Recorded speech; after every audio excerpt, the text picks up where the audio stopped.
தமிழக முதல்வர் மு.க.ஸ்டாலின் பங்கேற்கும் இந்திய யூனியன் முஸ்லீம் லீக் நடத்தும் மஹல்லா ஜமாத் ஒருங்கிணைப்பு மாநில மாநாடு இன்று மாலை 4 மணிக்கு கும்பகோணத்தில்.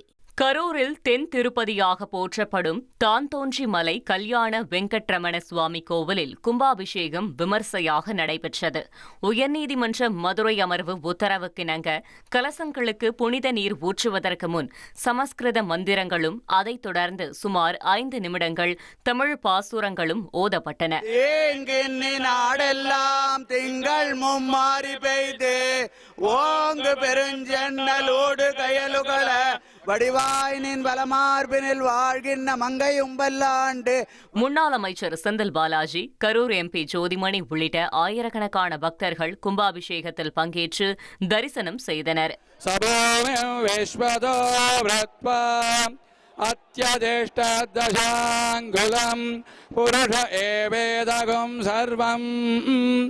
தமிழக முதல்வர் மு.க.ஸ்டாலின் பங்கேற்கும் இந்திய யூனியன் முஸ்லீம் லீக் நடத்தும் மஹல்லா ஜமாத் ஒருங்கிணைப்பு மாநில மாநாடு இன்று மாலை 4 மணிக்கு கும்பகோணத்தில்.